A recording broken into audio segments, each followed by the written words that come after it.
Check. Put a 144 in the chat if you could hear us. Salakia, put a 144 in the chat if you can hear us loud and clear. We'll be with you in just one moment. Shalom. Let me see. My man doesn't wrong is in here. Sorry, Christ. Show this comment. And last time I couldn't even, so let me put it on mute real quick.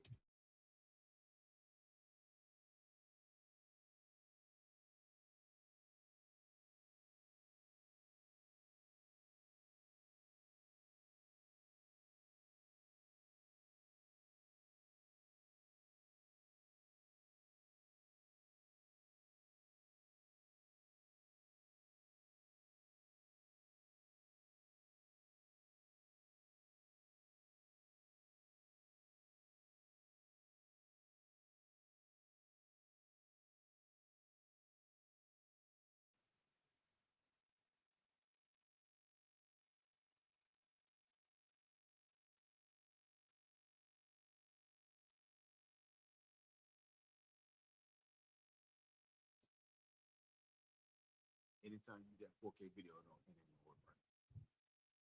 What 4K? Oh, inside of the YouTube? Yeah, that's the 4K video.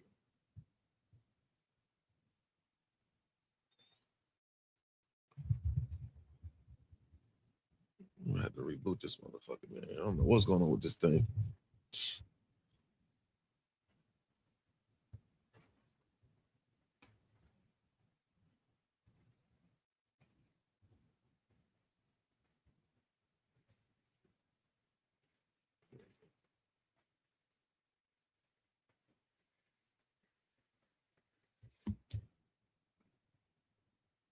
All these things are running in the background. Just killing the CPU.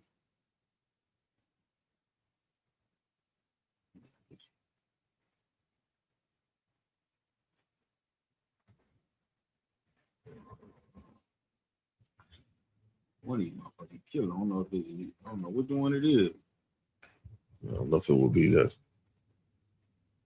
It's probably that one. The 90.1.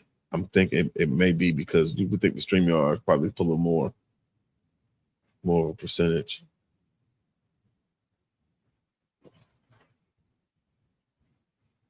Usually it'll tell you the last task, I don't know why it's not. You know, the YouTube would have popped up. We just can't exit out of the YouTube. Is it still not letting you?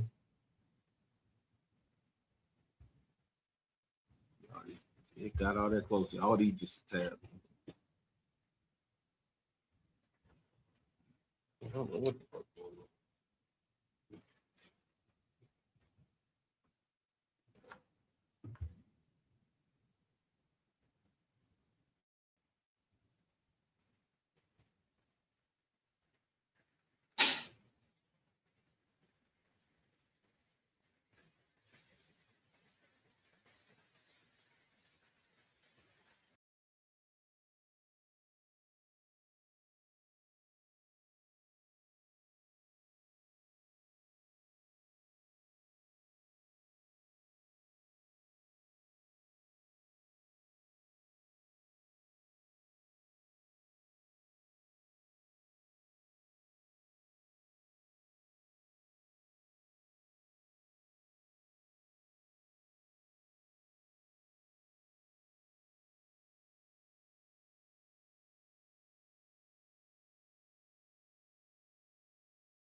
Check. Can y'all hear me? Am I being heard?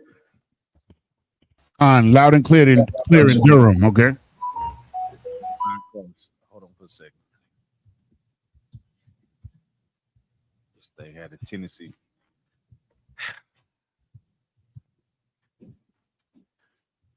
Oh Lord. I got it. Yeah, it was the one that had all the other stuff going on in it. Check. Who else is in here? Kiara One, can you hear me? Kind of one concert. Yeah, hear me? Who else would? Can I hear you loud? I'm all set, God, sir. Charlotte in here. I don't see Charlotte, sir. Okay, and no sweat. Loud and clear. Jarrell, what's happening? Shalom. Turn me up just a little bit, Montreal. How about now? Check. Most sound Christ. That's the wall. All right, clap it up. Most sound Christ. Shalom, Yahweh Shem Yahweh Shai Brakathum to the Akim, the brothers. Shalom, Yahweh Shema Ilathun. Shem Yahweh Shai to the sisters. Akwathian. I'm preaching officer 5,000 Zion Yala coming out of Fayetteville, North Carolina. I'll be holding down the class to Captain of 13,000. Captain Nayathaq Banyumyan comes into the class. Our job in I.S.U.P.K and these classes are designed for our people to wake up to the truth of the Bible. Right. What is the truth that's in the Bible? The truth is the so-called Black, Hispanics, Native Indians, descend from the greatest nation of people that ever walked the face of the earth. Right. In 2026, there's nothing more imperative than us waking up to the truth of this Bible and finding out our true identity, our true culture, and how to serve and please the Most High Power, our God. Meaning, serving God does not consist of us going and celebrating Christmas, Thanksgiving, Valentine's Day, 4th of July, standing for the Pledge of Allegiance, eating pork, shrimp, crab, and lobster. You will not find those things inside of the Bible. You know where you will find those things or those activities at? You will find them in the Christian church. I'm here to let you know that the Christian church is direct opposition of the Most High Power. You understand? Right. If you enter the Christian church, just know you are in the house of Satan. You understand? Those things are designed to be white supremacy by the oppressor. Who is the oppressor? You may know. In the biblical name, his name would be Esau, or he's descended from Edom. You understand? Mount Seir. White man, in other words, Salakia. You know what I'm saying? Right. So, man, let me get to something I want to talk about. That was, if we have any questions, put them in the chat. I'll be able to get to them, Lord willing. But I want to get into something, man. And I just seen a terrible accident. I just seen it enough to make bring tears to y'all. I just seen a terrible accident, Akim. But it also lets me know that the Most High is with us, in serving Him. Me myself, I almost got into a terrible accident a day ago. Right. And every time I think about how close that we are to losing our lives in this society, it also shows me how much mercy that the Father can have on our lives, man. It's a very humbling experience. I just witnessed a young Native Indian sister. She fell asleep at the wheel. The young lady, she was directly in front of me. She went across the highway. She came back. In the car she was driving, it was like a Toyota Scion, little small vehicle, bunk, y'all. The car flipped 3 times right in front of me. Went on one side, it came across the road, flip, landed in the ditch. And I looked, I said, Lord be with her. You know what I'm saying? She pulled out in front of me, Kawhi. When I first said, I said, what made her pull out in front of me? She pulls out in front of me. She goes up. She started dozing off. I seen her. I said, damn. I jumped out of the car, went back to the vehicle. I said, let me see if I got my hammer to break the windshield. By the time I got to the car, I seen the windshield and everything broken, the glass broken. And she's standing up in there. She in pure shock. She's standing up in there looking at me like this. I picked her up like this, just picked her up and sat on the ground. And the whole time I was thinking about, when I seen the sister standing up, I was just thinking, that's how the Most High deals with us sometimes. Meaning, in life, our disobedience, we fall asleep in His empire. We fall asleep into Christmas, Thanksgiving, all the wicked ways of this empire that you can think of. You know, serving your kids, serving your wife, not serving the Lord, losing focus on what you're supposed to, do for the Lord. And when you lose focus, you in that lifestyle of sin, right? And when you're sinning against the Lord, you don't necessarily understand the dangers that we put ourselves in. Like we don't see the dangers because we so focused on whatever that lust or that fascination that we have with the world, the things that are in the world, is causing the Most High God to be against us. When you're smoking weed, when you're cheating on your husband, you're beating on your wife, you I don't know, you're destroying your family. You don't know the type of danger that you are in with the Most High. But for the brothers and sisters that are in this school, when we read these scriptures and you come to these classes and we're breaking these things down to you at Priest and Prophet of the Lord, we are the ones that are saying, like, the Lord is merciful. But don't ever forget the Lord is the one that also sent the hurricanes. The Lord is also the one that sent the floods. You understand? The Lord is he's over the good and the evil. So when I seen it in a moment, I seen the lady go across the street and she flipped. I'm like, Lord, be with her, man. That's great. I'm like, damn, I got class. And I'm like, damn, I hope she ain't bloody. All these things are racing through my mind. And when I opened the door, like she was on the side, so I hold the door open one on, I pull her out, and I sit on the ground, and she just looking at me. You know what she was concerned about, Kawal? She don't understand. She was worried about the things that was in the car. And I take that moment to think about when the Lord tried to pull us out of our sins that we doing into the world, whether it's what these drugs, it's alcohol, the abortion things that the Most High try to pull us out of, Kawal.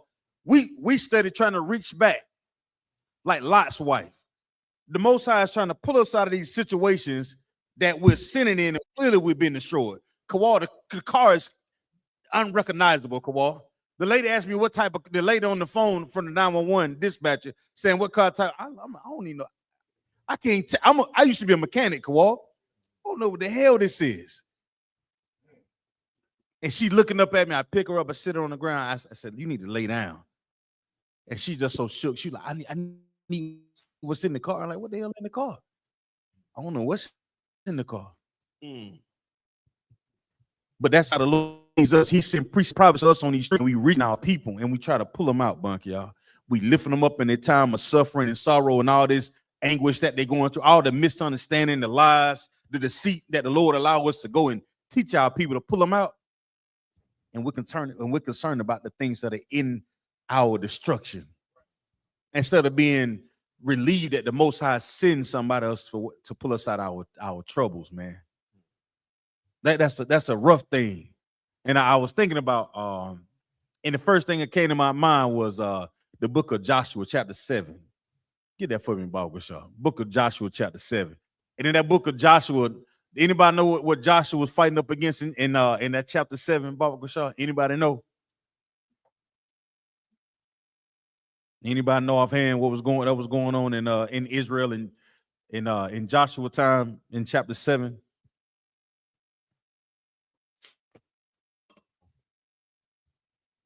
Anybody there? Check 1 2. No. Salakia, sir. Come on with it, Was this the time that we was going to war and the Most High told them not to take no spoils from the camp, and one of the tribe had took the spoils and hid it in the tent and buried it? Absolutely. And in that time, when they took the spoils from the other nation, they began to bring it back to the camp and hid it. What did the Lord do to us for all this? So for that era, do you know? Salakia, sir. I believe like we got cursed. I think we got cursed like we was I want to say like we were losing battles. Let me help you out. The Most High begins to kick our ass. Meaning this. That's why it's important that when you wake up and you take this oil upon your head and this truth that the Most High give us, the opportunity that the Lord give us, take it serious. Take it serious. Like every opportunity that the Most High gives us to serve Him and not ourselves, take it serious. Because us sinning against the Lord, it just might cost you your brother's life. Us sinning against the Lord, it might conserve, it might just save a life. When we say our prayers in the school on the Sabbath service after the classes, we say the prayers for those who don't know the Lord. So when we take this oil upon our head, we're saying to the Lord the same thing that Christ, we're in the spirit of Christ, meaning when Christ was sacrificed, he put aside all the things that he could have wanted to be in life. All the things he could maybe excelled at in life. All the women that could have been like, hey, Yahawashi. Shalom. You know, we probably have some thorough sisters, just like we got thorough sisters now. The Lord forsook it all and took it, put it on, and y'all know what he did for it. He became the ultimate mediator because he was that sacrifice that gave us a way back to the Most High. Y'all know what Yahawashi Mashiach means? Anybody know? So like you, sir. Come on, hold on. The anointed salvation. Say again. The anointed salvation. Anointed. You said anointed salvation. That what you said? Okay. You sure about that? If y'all pass the test, I know you know the answer to that. Salaki, sir. Come on. It means savior and anointed. Right. Right. Give him a hand. So when we talk about being that savior, we walk in the same spirit as Yahawashi. Who anointed you? What does it mean to be anointed, Baba Kasha? When you get anointed, Captain Nayathaq said, you know what, this brother right here is going to walk in the same spirit as Yahawashi, to be a savior to his people, meaning he's going to keep the law, statutes, and commandments. He's not going to sin against the Lord. So when he say his prayers, he's the one that's going to save his family, not an NFL fucking Salakia, not an NFL contract. He's going to serve the Lord and save his family, not an NBA contract, not you hitting the lottery, not you working these extravagant slaveries. All those things are very well, those have some monetary value, but those things won't save your family. And here we raising up priests and prophets to the Lord in this seat. So when I can't do this no more, guess what? Kawal, your son has a place that he can call home and serve the Lord. Bunk, y'all, your son has a place that he can call home and serve the Lord. You understand? So those sacrifices that we are making today, take it serious out. Take your oath serious in the Lord. Because just as well as that sister went across that lane and I seen that car flip, only thing that crossed my mind was, Lord, what if another car would have been coming the opposite way, Kawal? What just what if I was close enough? If I didn't notice it, damn, what if there was no mercy, y'all? I damn near thought the car caught on fire. But you know why I thought the car caught on fire, Kawal? Because she pulled out a flashlight and she was looking for something in that goddamn car. And for the life of me, I'm thinking, what the hell was she looking at in that car? But in serving the Lord, I realized in our destruction, that's what we are right now. All right? That's what you do when you go and vote for the oppressor. You got your goddamn light on, trying to find something that some may have misplaced in the damn car, and the car is complete wreck. And the Most High is trying to pull us out of this hellhole, man.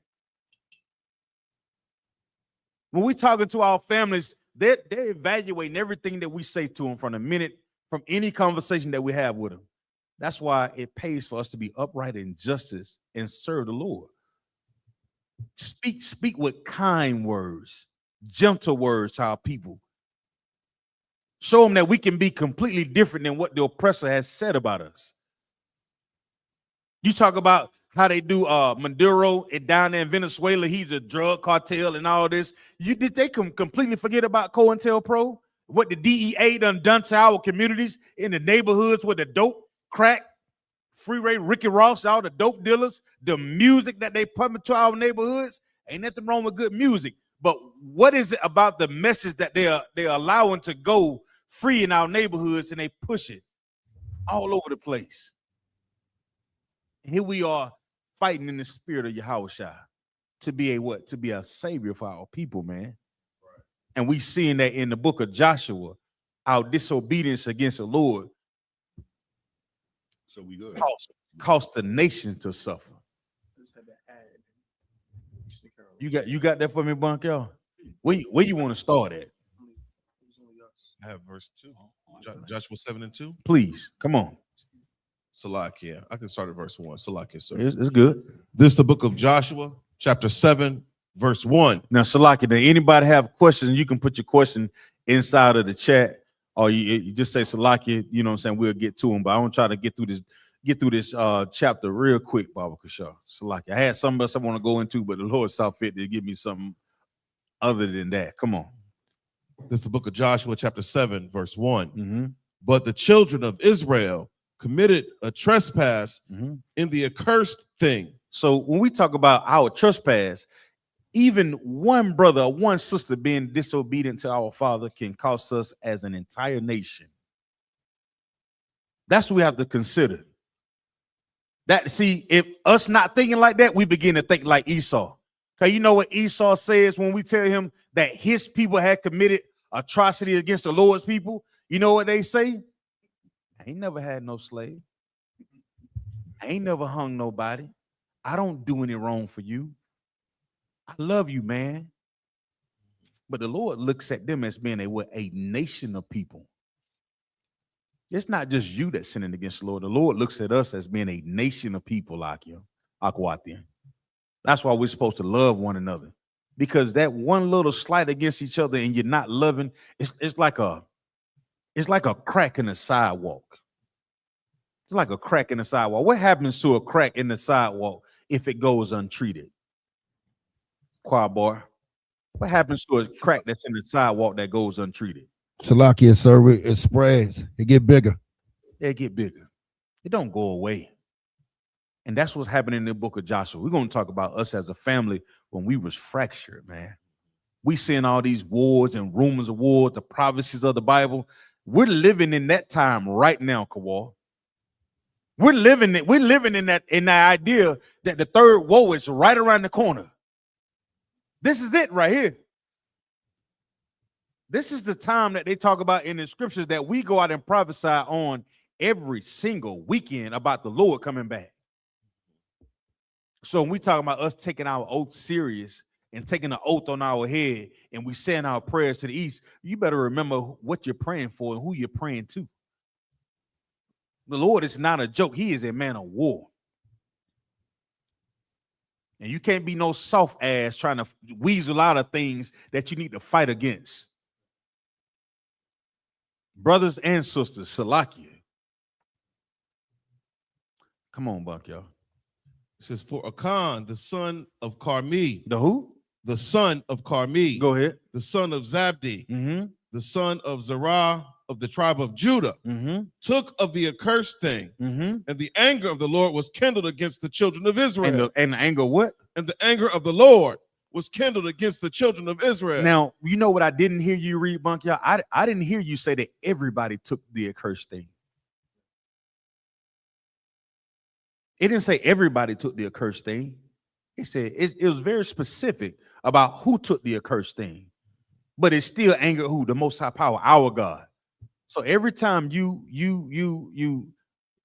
used to sell dope, smoke weed, have abortions, cheat on your husbands, all type, just the wicked things that we've done as a nation of people, all those things, you got to remember, the Lord was never pleased with you when you done those things. He was never pleased as to why you have random, you have $200 in your bank account. You think you got it. You think you got it made. I'm about to go party. Next thing you know, you look in that bank account and it's gone. The Lord took it. The Lord took it. The Lord took it. He knew that we were going to do nothing righteous with that money that he gave us. You understand? But when you do righteous things, you serve the Lord with the small bit that he give you, he'll multiply it, all right? But when you sinning against him, you think he's going to let you be prosperous? You're going to get it all the way. You're going to get it. You're going to get whatever you think that you get. You're going to get rich overnight. You know who else thought that? Michael Jackson thought that. He died broke. high, a dope fiend. Whitney Houston thought that. She died high in a tub by herself. Prince. Who else? Look at Puff Daddy. He thought he was never gonna get brought down having to deal with millions upon millions. Oh, I can't. Your beloved Tupac and Biggie. Think about all the rappers and singers and artists, comedians, entertainers in our community that had it all, and the Lord took it. So what should we be doing with the little bit that we have? We should be serving the Lord. We can't go and take things from the other nation, the accursed things. We can't go and hold on to Christmas and Thanksgiving and Valentine's Day and think that the Lord going to be with us. You can't do it. You're going to anger the Lord. Read on, Buck, y'all. Verse 2. And Joshua sent men from Jericho to Ai, Go ahead. which is beside Bethaven, on the east side of Bethel, Go ahead. and spake unto them, saying, Go up and view their country. Salakia. Go up and view the country. Go ahead. And the men went up and viewed Ai. So here we go. Joshua's giving these soldiers, these men, the devout men of the Lord, orders to go up and take a look at this country. It's called a recon. If anybody ever know anything about, often days we don't, only military that we think about as being some type of rough and strategic planning is the oppressor's military. That's how broken we become. We're relying on our captives to be our savior instead of us just serving the Lord. So, I think I see Cap. And with that, I'm gonna turn the class over to Captain of 13,000, Captain Nayathaq Banyami. Salaki.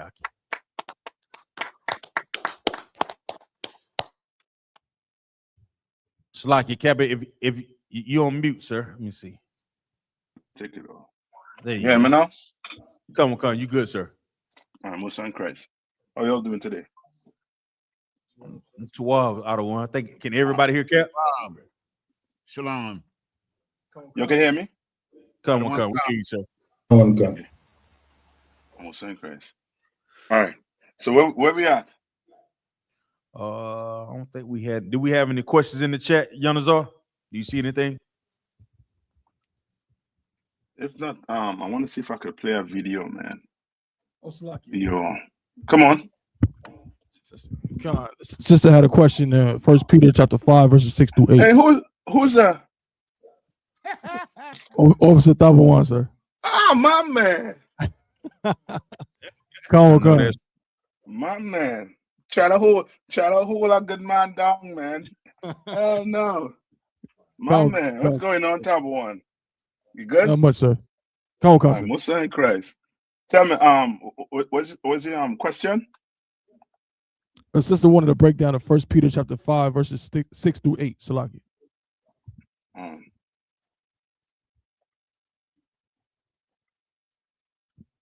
First Peter's, right? Come on. All right. I'm go with you. First Peter's. Say one more time. First Peter. Chapter 1. Come on. 1 Peter chapter 5 verses 6 through 8. Okay, let's see. Let's go. Come on, sir. This is the book of 1 Peter chapter 5 and verse 6. Humble yourselves, therefore, under the mighty hand of the Most High. So skip up to like 4. Come on, sir. Verse 4. And when the chief shepherd shall appear, ye shall receive a crown of glory that fadeth not away. And who's that talking about there?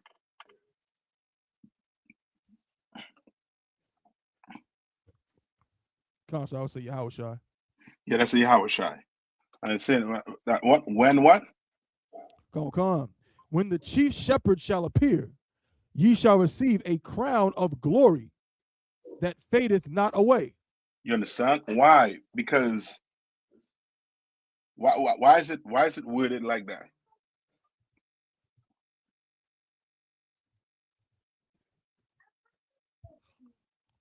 So like, so as far as saying Come on. that it fades not away. Yeah. You're gonna get a crown that don't fade away. Or because Christ's kingdom is everlasting. His kingdom not going nowhere. That's right. You understand? What happened? What happened to King James? King of Scott? His crown what? It faded. Yeah, because it wasn't given by Christ. Come on, Christ didn't come give him that crown.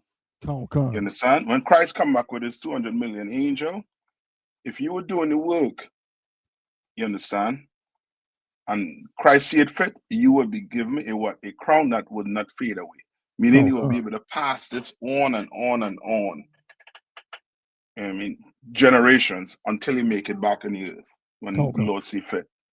Right? Read on. Come on. Verse 5. Likewise, ye younger, submit yourselves unto the elder. You understand? And all these scriptures, this is what your slave master try to hold you with. You understand? What it mean by likewise ye younger? Submit yourselves unto the elder. What does that mean? Salaki, so could it just be talking about not necessarily younger in age, but just, you know, the brothers who might be younger in the truth, like you know what I'm saying? Like now you're getting to it. Come on. Now you're getting to it. Yeah, right? This has nothing to do with what? Age, sir. Basically. You understand? Right? It didn't have nothing to do with it. It has to do with what? And not just age also too. So this has to deal with what? Salakia, is it rank and order? It's rank and order, but okay. Your parents will use this for you to do what? Listen to them, obey them? Yeah. To do what?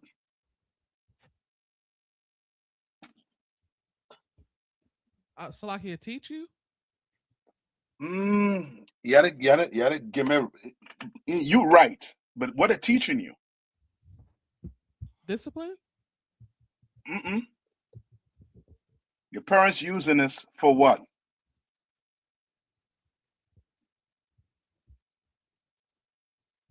So that we're not confused on, you know what I mean, because Christians, they're gonna pull this on you. Your mom and dad, if they know the Bible, you know what I mean, they claim to know the Bible. Your uncle, who's a pastor, your aunt, who's a pastor in the church, will try to pull this on you. To do what? To have you do what? To have you around the table for Christmas.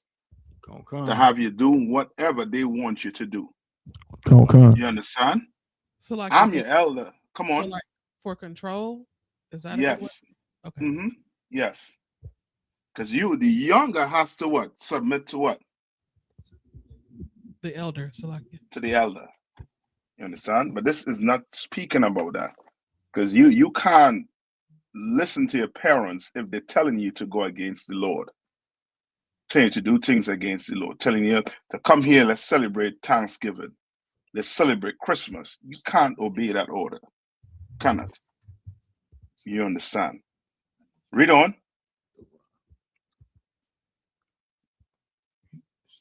And this is how it is being specific now to who is speaking about. Read.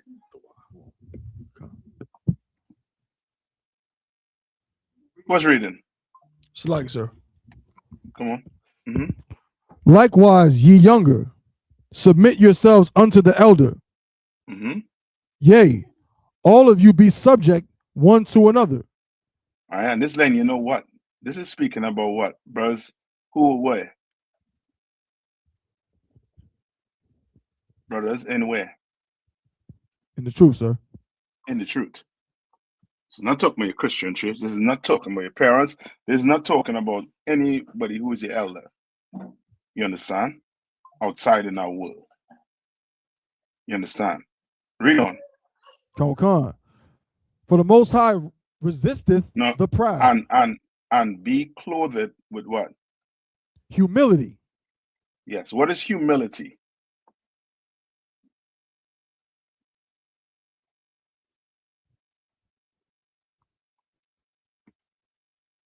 What is humility? If somebody say they're humble, I mean they're humble. La. Yeah. So what is humility?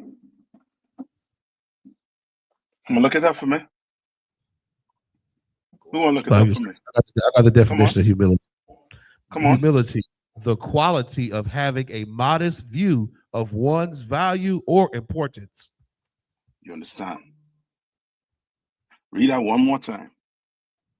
Humility, the value, Slakia, the definition of humility, the quality of having a modest view of one's value or importance.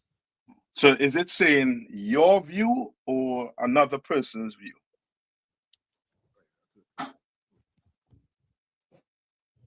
Your own. You sure when I say ones? Read one more time. The quality of having a modest view of one's value or importance. So who's the ones? That's somebody. Come on, go ahead. It says having a modest view of one's importance. It would be one's value or importance. Mm-hmm. Come on.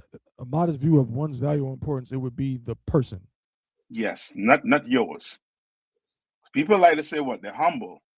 But guess what? They're only humble to what? What's important to them. You understand? When you humble, you at least what? Listen. And sometimes you might be right, but you accept what? You'll be like, you know what? No sweat. I might, you know what I mean? I might be wrong.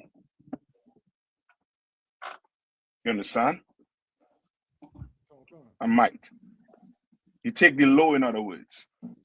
You understand? Come on. Right? Now read on. Come on. For the Most High resisteth the proud.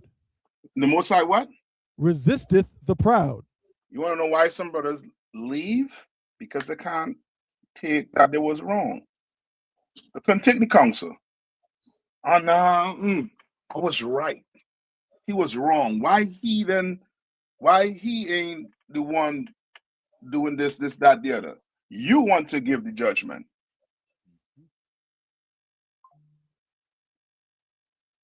And the Lord does what to the proud? For the Most High resisteth the proud. Yeah.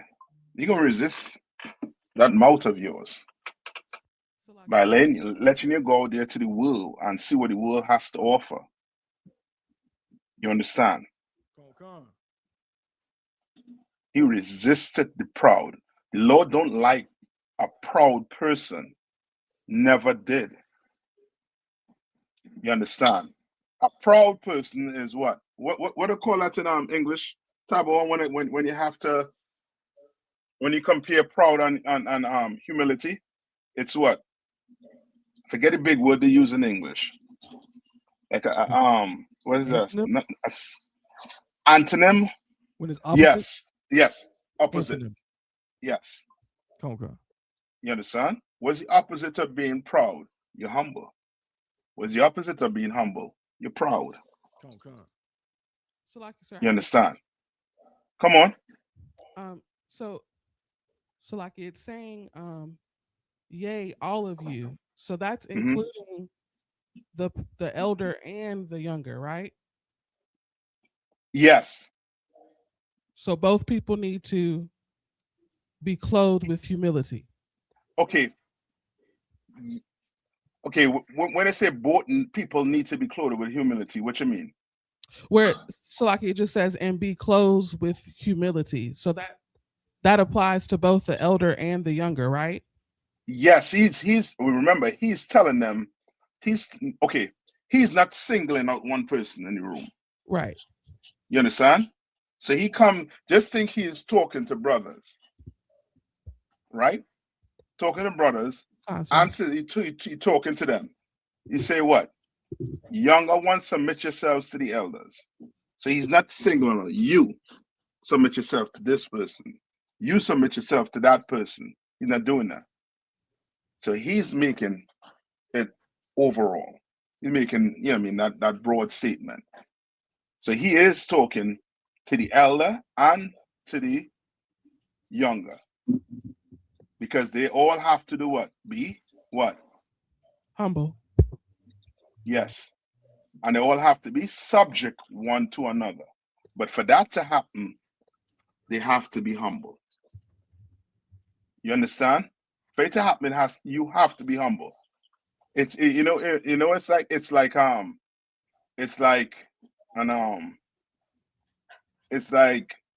a brother higher rank chastising a brother below him for doing something he was not supposed to do. You understand? And he is doing what?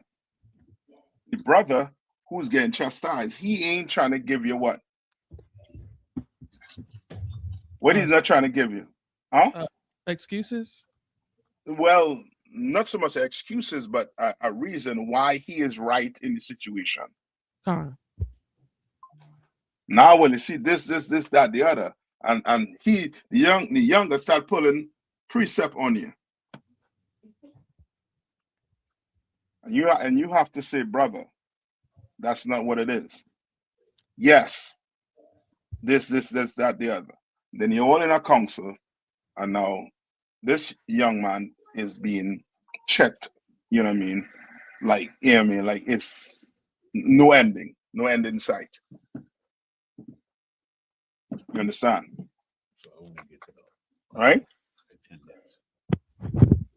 Now read on top of one. Come on.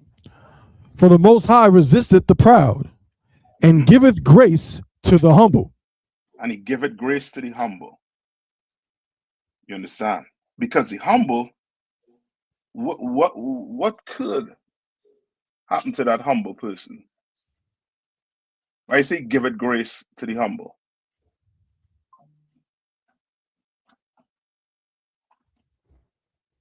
So like I said, we has a car about to respond. Go ahead. So like your captain, that humble person could gain the true understanding of humility. Well, he humble already, so you understand what humility is, because he doing it. What's grace? The time to get right. Well, yes. So in other words, he's saying what to this humble person. So this humble person, I want to give it to you.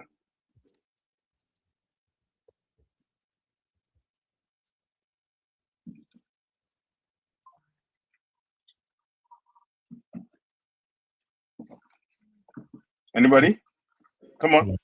So like you're giving you time to, I guess, to submit yourself, learn how to submit to the elders, or to learn how to submit yourself. Okay, but he already doing it. So remember, he's saying what? Read the part from the colon, tab one. Come From the colon.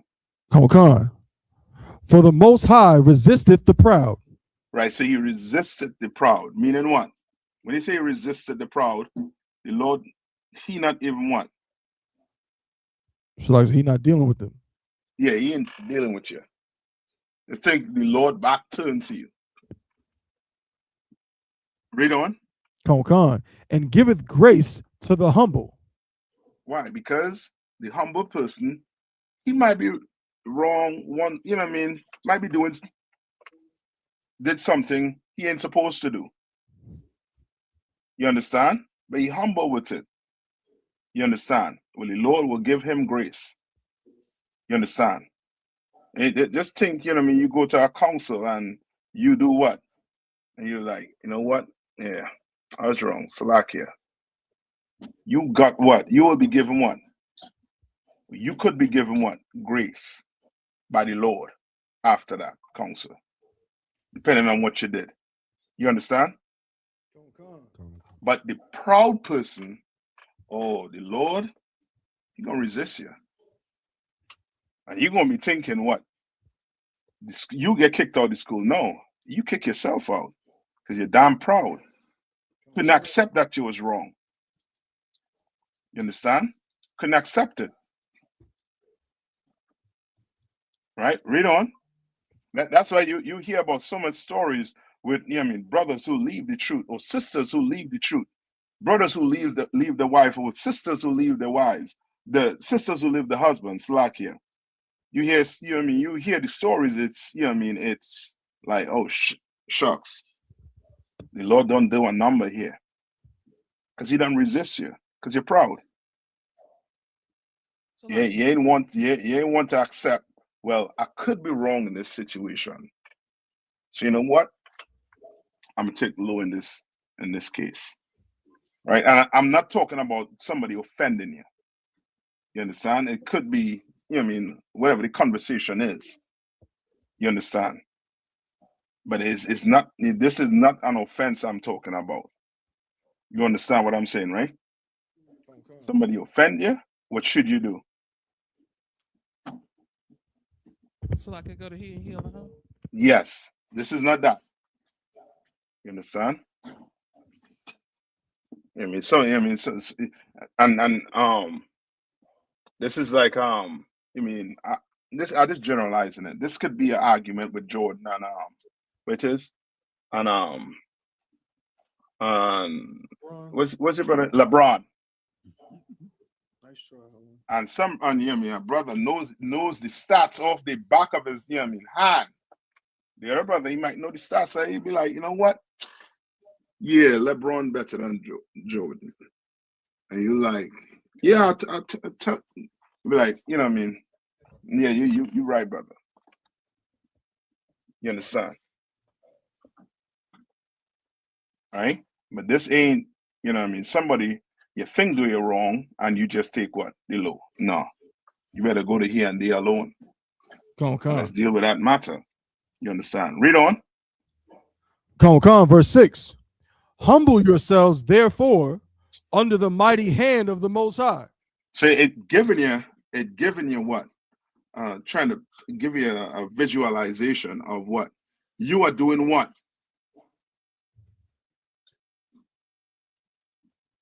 What you doing? You are what? You bowing your head. You humbling yourself to the what? To mighty hand, meaning what? Was the mighty hand of God?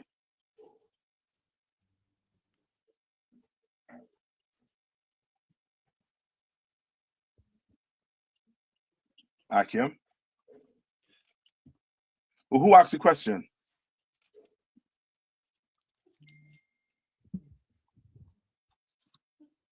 Tabo, who asked the question? So like it's Sister Thayala. She wants to, oh, she's on she typing in.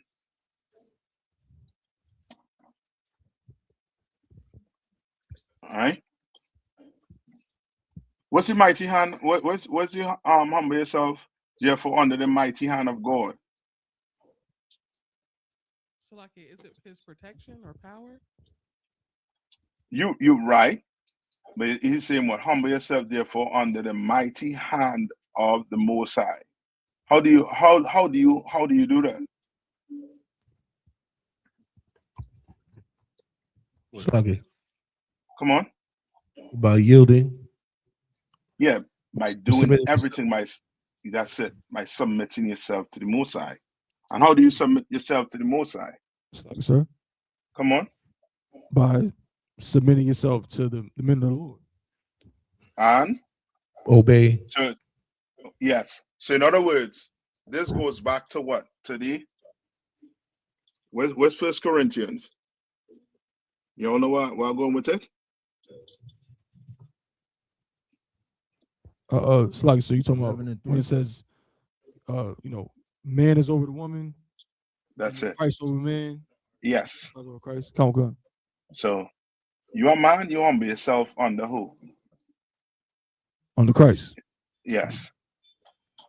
You're a woman and you marry, you humble yourself under what? Under your husband, under your man. You understand? Your sister who not marry, you humble yourself under the men of the Lord. You understand? Read on. Come on. Humble yourselves, therefore, under the mighty hand of the Most High, that he may exalt you in due time. And in due time, he is going to do what? Exalt you. What does that mean? So Lucky, I think it just means in our case, raise you up, show you favor. Okay. How would this happen for a woman? Because remember, we're not just reading about men. So Lucky, right? receive her name, take the oath, get oil poured on her head. Give me a little more than that. Salaki, sir. Come on. So could it be like it increased your reputation? Now you're getting to it. Now it's like, yo, who wife is this? Oh, yeah, I am Officer Maya, like Officer Tab 1. You understand? Now your reputation is, how you said beyond your exceeding, I forget how you would. But now it's, now it's you're turning eyes because of what you've been doing and how you've been conducting yourselves. You understand? And it's going to happen in what? In what Tab 1? In due time. What is due time? Salakia, when you've earned it. When the Lord sees. Okay, so remember, it's not when you so much when you earned it, but it's when somebody say it will happen in due time. What does that mean? Salakia, the Lord saw it fit to happen. At what? The right time. At the appropriate time. At what time?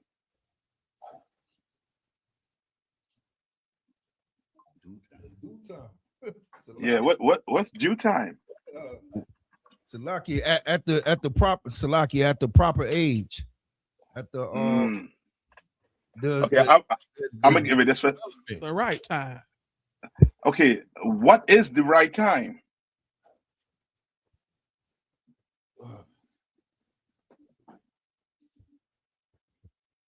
Some of us, we do something right now. So when you least expect it. In the Salakia, in the season. I'll take more of that, but you gotta give me a little more. In the time the Lord wants it to be, in His time. Simple, in His time, right? Because He's the one that's going to do what? Give it to you, sir. Yeah, exalt you. Yeah, exalt you. You understand? He's the one. He's the one going to, give you. That rank you're looking for. He's the one giving you. And it's going to happen in what? In due time. That's why it's red flags, get, go up. When you, go to your camp leader trying to do what? Get rank up. Get a name. Yeah. You understand? Like, I do this, I do that. I understand. The work ain't done though. You understand? And sometimes we do it in a way where men will see. And the Bible speaks about what? About your reward. When it comes to when you do it for men to see. That's not the Lord time. That's not due time. So you understand? Come on. I just always try to remember that it's a reflection of my husband as well. So if they think about me, they're going to think about him. So I try to keep that in mind. I think there's a scripture. I don't know exactly the scripture. he's known throughout the gates or something. Salakia, I'm not sure of it, but that's what I That's got. that's in Proverbs 31. Yeah, you're correct. All right. Read on, top of one. Con. Verse 7. Casting all your care upon him. Casting all your care upon him. You understand? Like for a man to submit, you understand, to a brother over him, that's you doing what?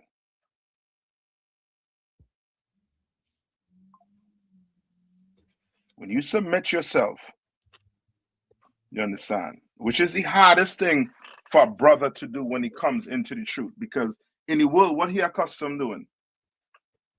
The world, Come on. Doing his, it's like doing what he think is right. Yeah, doing whatever he wants to do. But when you're coming here, you can't do that. You got to submit yourself. And you just can't submit yourself when you want to. You give him this time to call in to check in for calm. But you know what? I'm going to check in this time. You understand? You told you to be here at a certain time. You come in this time. You understand? You're doing everything on your time. Yeah. You're calling and trying to get onto you. Can't get onto you. But you calling back whenever you want to call back. On your time. You understand?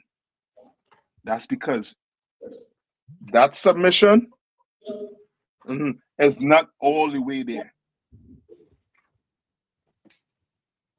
You understand? Not all the way there. You ain't casting all your care upon him. You understand?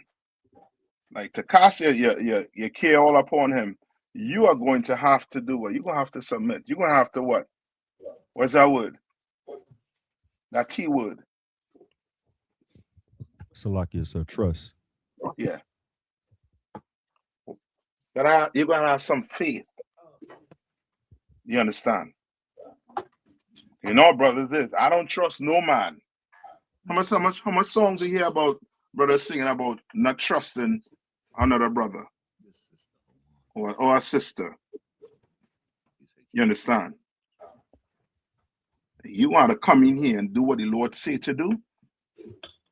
Humble yourself. Submit. You sisters at home, submit to that man, to that husband. Once he is not telling you to do anything unlawful, you submit to him. That's you showing your casting all the care to the Lord. You understand? Read on. Come. For he careth for you. For he careth for you.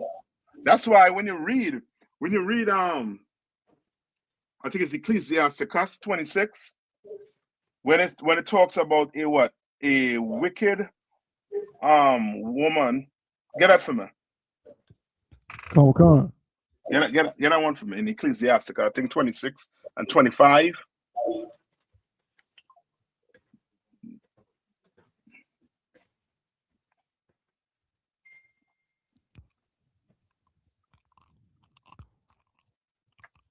Who get it for me? Come. 23. 26 and 23. 26 and 23, sir? 23. Come. This is the book of Ecclesiasticus, chapter 26 and verse 23.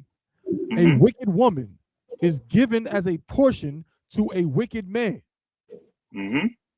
But a godly woman is given to him that feareth the Lord. You understand?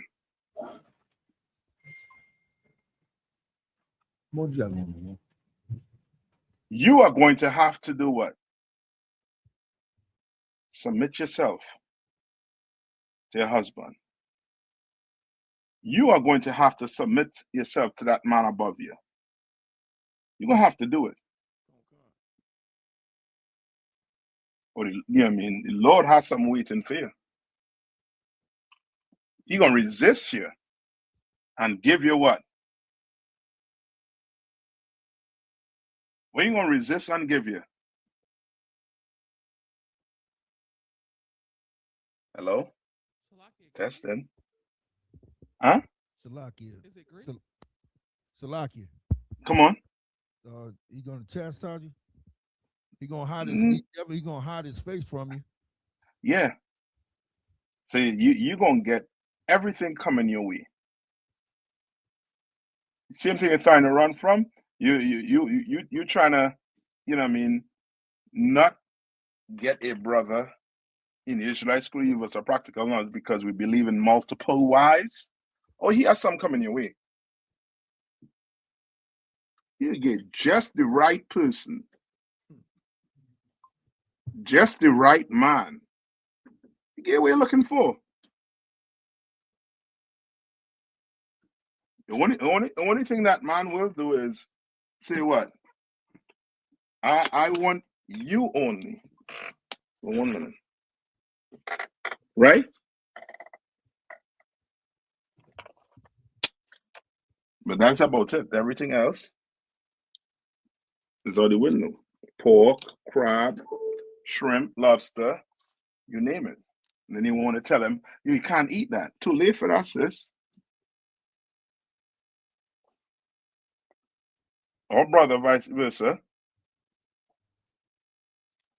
Go get, you know what I mean, something, you know what I mean, off the street and try to turn it into a housewife and you get what you asked for.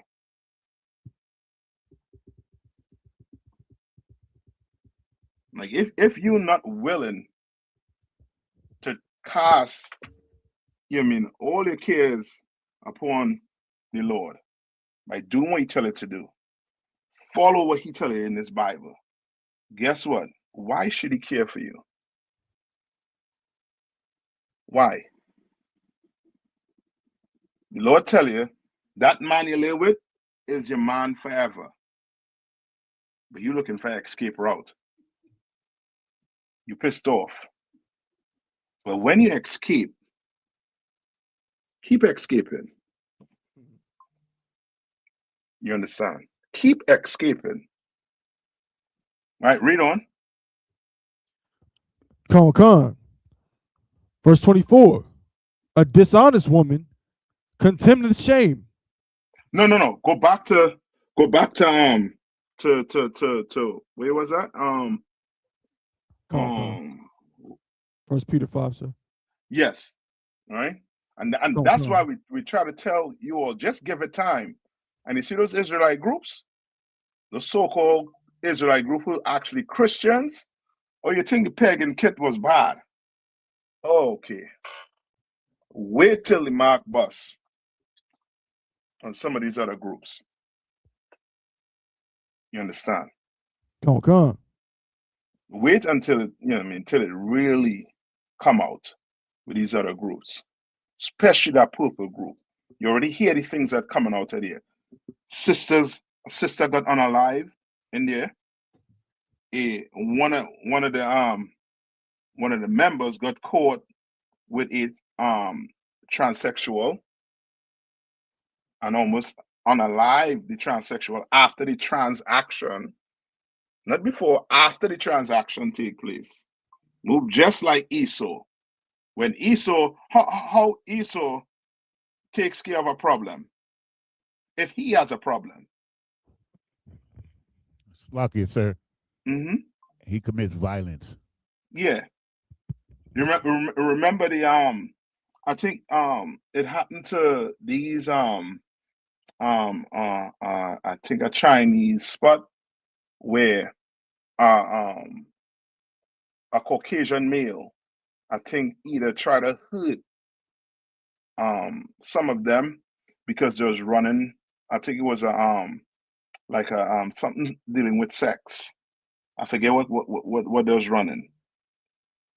But it ain't no different than than Wayne Gacy, right? That's the clown. Remember him? Right? And he was doing what? He was unaliving who? Most of his victims were who?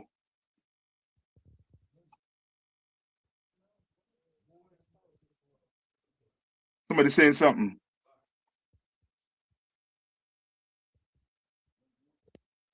So like it was young boys. Yeah. Who or what? Were rainbow. You understand? And they get rid, instead of they fight their problem, they try to harm other people because of their shortcomings. Salaki, You sir. understand? Come on. Wasn't Jeffrey Dahmer eating them rainbow cats too? Pause. Not the way they wanted to be eaten, but Yes, it's eating them almost rainbow as boys. if, yes, it's their way of trying to fight their illness or their vice. Con. So they unalive you or hurt you. Good You night. understand? And that's what the purple cat did. He had a problem. He liked men.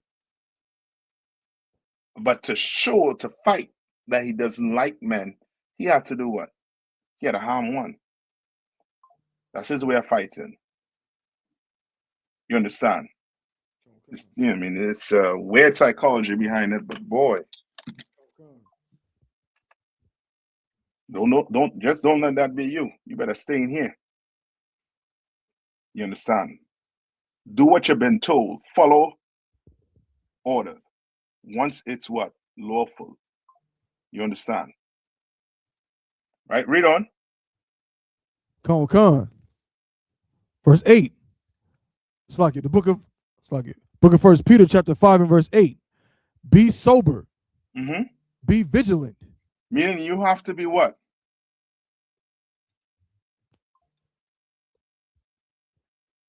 You have to be what? Salaki. Mm-hmm. You gotta be on point. You gotta be on Shamar. Yes, you always have to be what? Looking. Looking. Yeah. You gotta be alert. You understand? And he's saying what?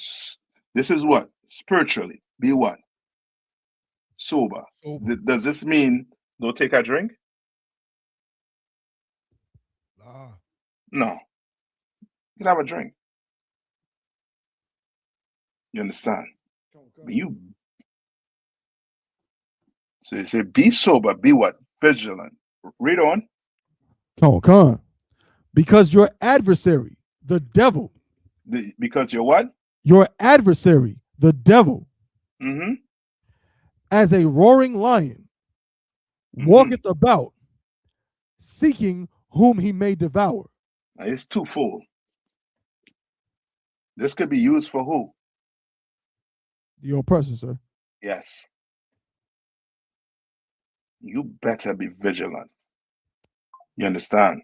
You remember them shows How to Catch a, I think it's How to Catch a not okay. I don't think it was a Predator where they used to park them vans up in the hood and have shoes and thing and then leave it. What's the name of that show? Get the name of that show. Like sir, it's like bait car. Yeah, yeah. So Bait car. Yeah, and now you do what? Go jump in it and try to do what? Drive off. And now here comes the devil. He's the adversary. He's going what? The adversary always trying to do what? Trying to trap you. Yeah. And he is as a what? As a roaring lion. He's as a roaring lion. He hunting ya. You know what I mean? Every and each way you turn, You understand? We under so much oppression in this place, you know what I mean? You're trying to do the right thing, but this man put you in a corner where, you know what I mean, you what we call take a chance. You understand? And he read on. Come. As a roaring lion walketh about, seeking whom he may devour. And he's seeking who he going to devour. He got 2 million of our brethren and counting in this prison cell. You understand? Countless of us in the grave. Because he is seeking who he going to devour. You understand? And likewise, that demon that's on you that have you doing what? Sinning. You understand? Remember, the job of a demon is to do what? It's to unalive his host. That's his job. You understand? Now, demon gonna come in your ears and tell you, you don't need to take this from him. You good. You have a job.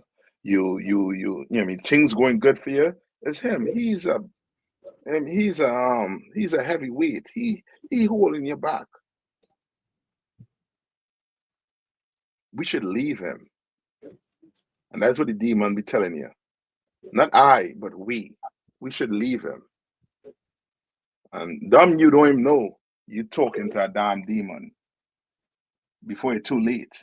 And then you want to say what? Sorry, you want to come back? No, it's too late. You get devoured. You understand? I think that was it on that for her, right? Come. All right. So any more?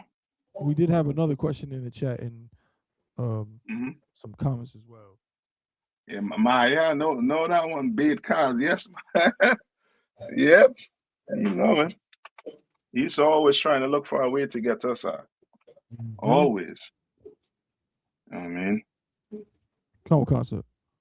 Always. And one minute. One of the number one ways is that child support. Oh boy. That is a way to put us against each other. So now the woman, she hurt. So guess what she goes do? Put the brother on what? Child support. You understand? Go ahead. Come. Over somebody, you had a question. Says Shalom, Lord of Christ, sir. Numbers 6 and 12. Does this mean he had to restart his Nazirite vow over? Let me hear. Second, sir. It's not like you break it if you had to restart it. Numbers what? 6 and 12, sir. Go ahead. Come. This is the book of Numbers, chapter 6 and verse 12.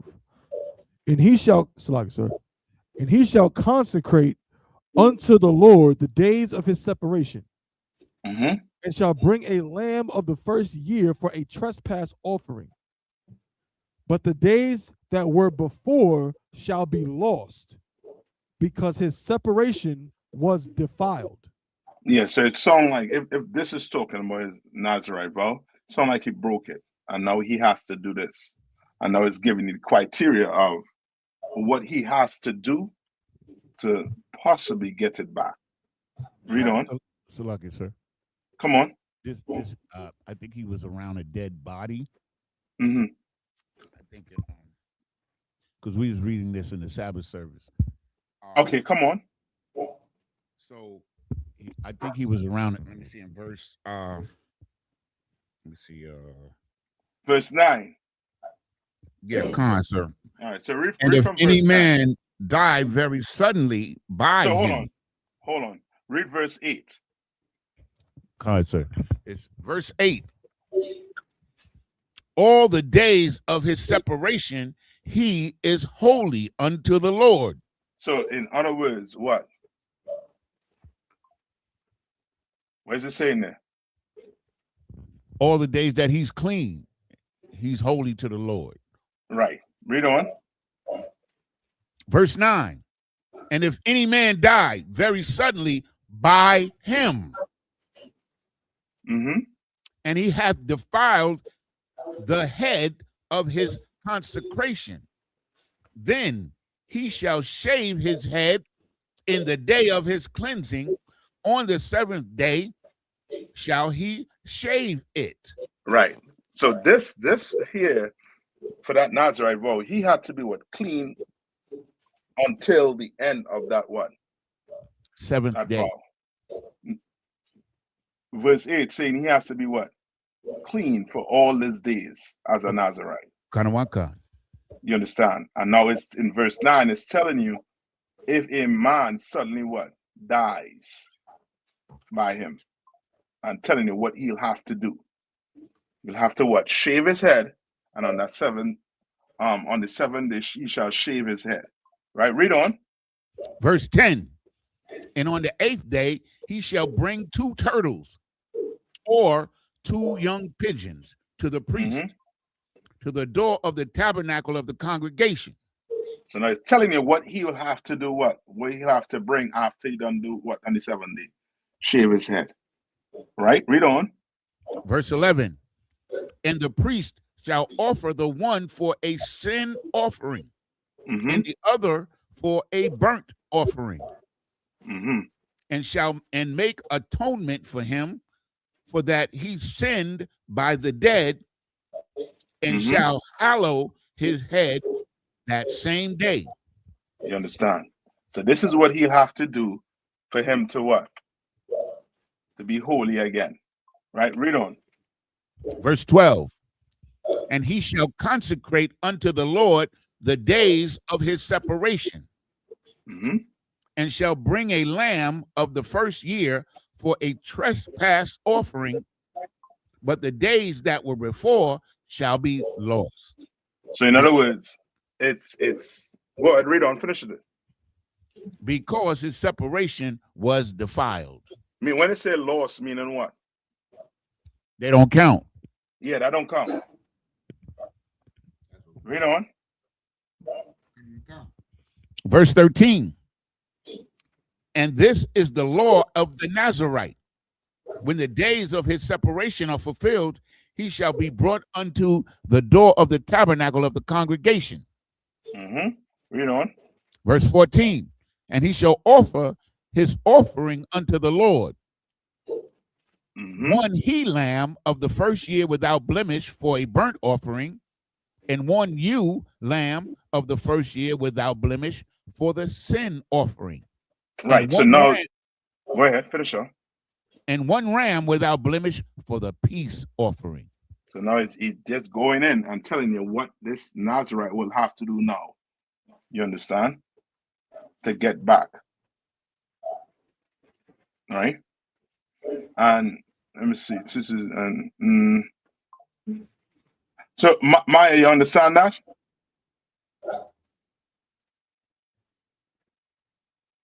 So this here, if you go all the way down to the verse 21, it's telling you what happens if this Nazarite, if you made a Nazarite vow and you have to be separated, it's giving you what will, what you'll have to do.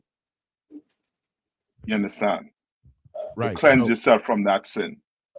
Okay. So so the question that we want to make clear, sir, if we could, is that what we're saying is that those days before he became defiled don't count. He has to start from that point again. Yes, it don't count. Yes. One count, sir. Because it's saying his separation was defiled. So it's like he default. You understand? Kind of one count, sir. All right.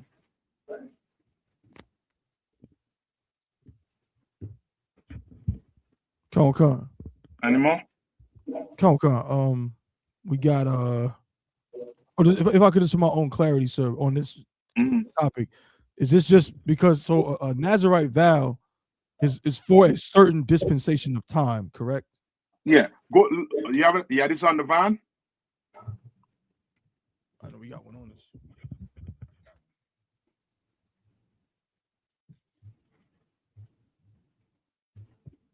or you can read verse 2. Salakia, sir, Uh-huh. if I may. Come The on. Nazarite vow consists of at least 3 years minimum, but you can continue it for the rest of your life. Right. Correct. Right. Let's look it up in the Zondervan. Right. And to make a Nazarite vow, you can't, look in, stand in the mirror and vow a vow. You have to do what? You got to go to the priest. You got to go in front of a priest. Come on. You understand? I got it in the Zondervan, sir. Go ahead.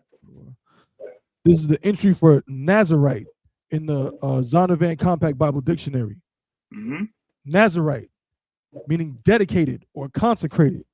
An Israelite who consecrated himself or herself and took a vow of separation and self-imposed abstinence for the purpose of some special service.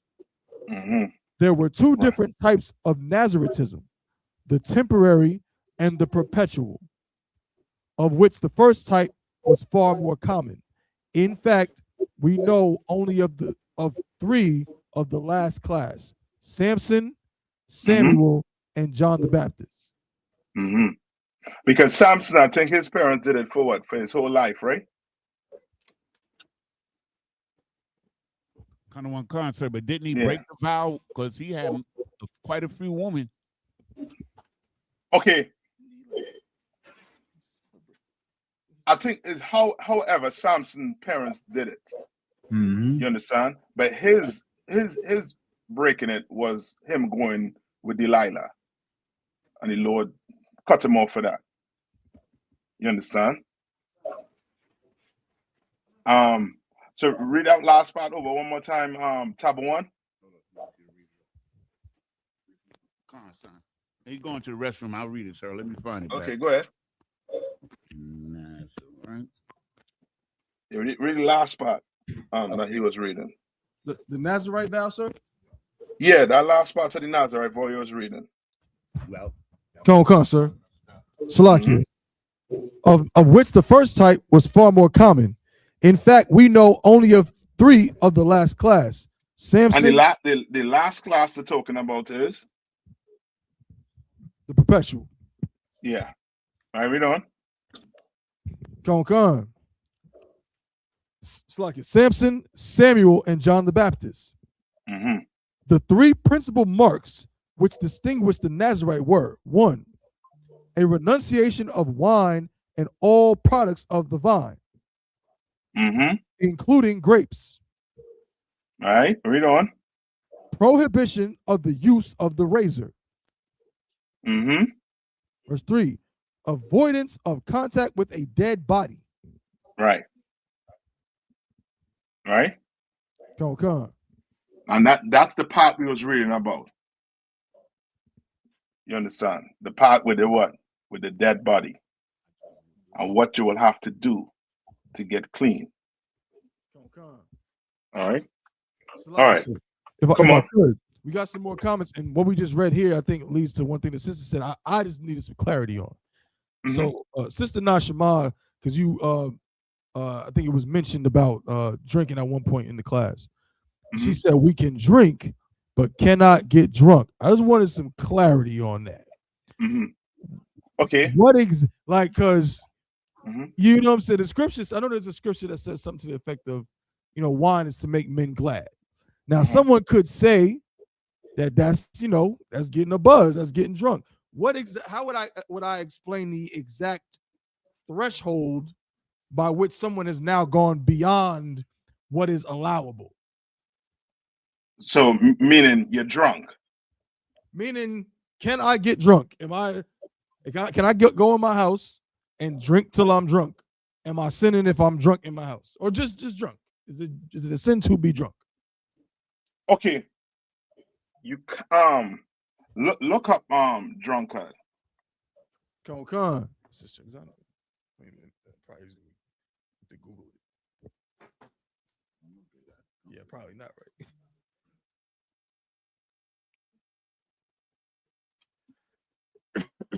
I think Christ was saying something on it.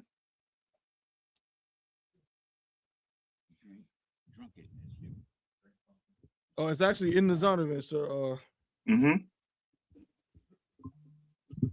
It doesn't. So like, it doesn't really give. It just gives some examples of drunk people in the scriptures. Go to 1 Corinthians 6 and 10. Come on, sir. Come on. This is the book of 1 Corinthians, verse. Let me click on it. Book of 1 Corinthians, chapter 6 and verse 10. Nor thieves, nor covetous, nor drunkards. Nor what? Nor drunkards. Nor revelers, nor extortioners shall inherit the kingdom of the Most High.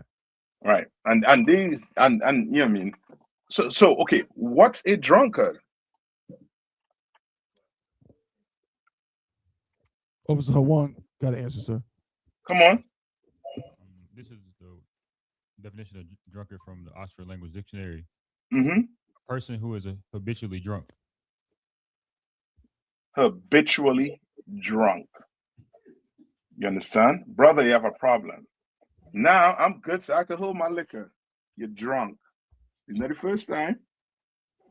You remember what you did the next day? Remember what you did we were talking about yesterday? What? No, I didn't say nothing, sir.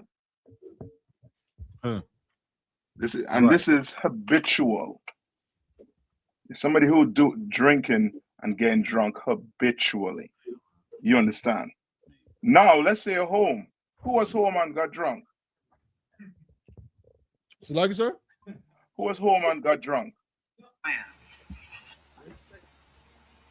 So like, yes, sir. Noah. Noah. You You understand? And he got drunk. And what did his sons have to do? I usually serve So like, sir, repeat that question, sir.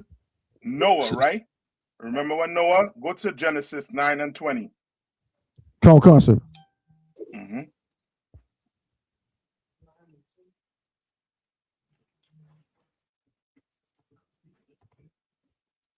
Come on. This is the book of Genesis, chapter 9 and verse 20. And Noah began to be an husbandman, and he planted a vineyard. Verse 21. And he drank of the wine and was drunken, and he was uncovered within his tent. Verse 22. And Ham, the father of Canaan, saw the nakedness of his father and told his two brethren without. And Shem and Japheth took a garment and laid it upon their shoulders and went backward and covered the nakedness of their father. And their faces were backward, and they saw not their father's nakedness. Verse 24. And Noah awoke from his wine and knew what his younger son had done unto him. And he said, Cursed be Canaan, a servant of servants shall he be unto his brethren. Okay, so who got cursed? Canaan. Yeah. You understand? So okay, in other words, what I'm trying to tell you is this. Okay, to be a drunkard is you excessively drinking. You at home, you chilling. You know what I mean? You might have, you know what I mean, a little too much. You don't know. You understand? Yeah, a little too much. You're stirring, you know what I mean, but you're home, you're in your house. You understand? But if come on. If I could, I was gonna ask, you know, is this an example? Because not just another example of somebody being a drunkard or getting drunk was Lot. And Lot got so drunk. Now we know what happened with him. Yes. He was so drunk that he couldn't even decipher what was happening to him by his own daughters. Yes. You know what I'm saying? So is that an example where it's like, okay, it's one thing that you said on one, you drinking, you home, yeah, you might have had a little too much. You know what I'm saying? Now, you know what I mean? You slurring your words a little bit or whatever, but you home, you're not embarrassing yourself. Whereas there's another form of it where you, like you said, Adwan, you have a problem. This is habitual. You keep doing it, and when you do it, it's always issues based on what you're doing. That's it. Come on, you understand? That's why it says in go to Proverbs 23. Come on, sir.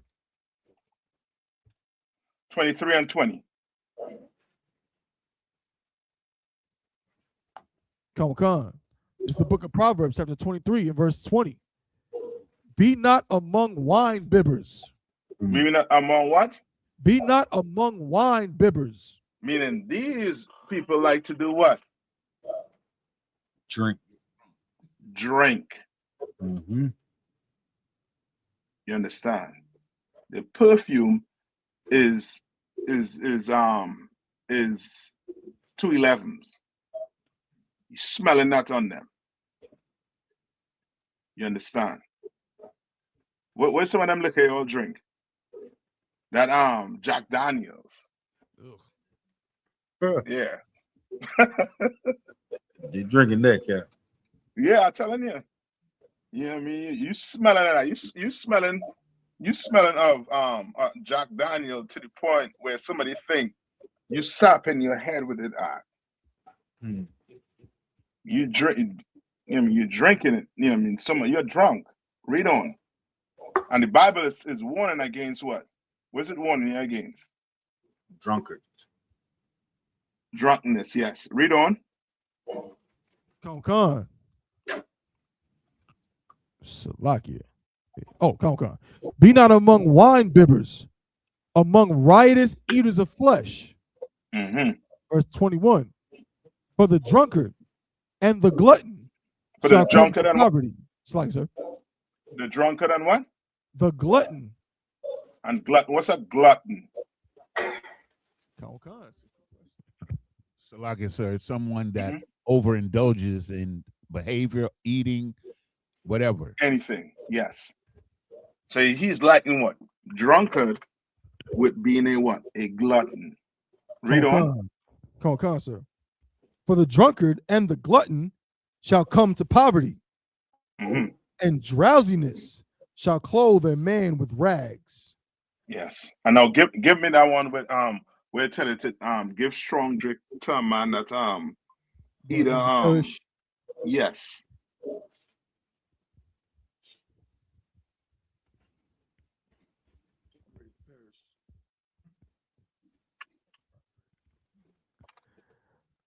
Come, this book of Proverbs, chapter 31 and verse 6.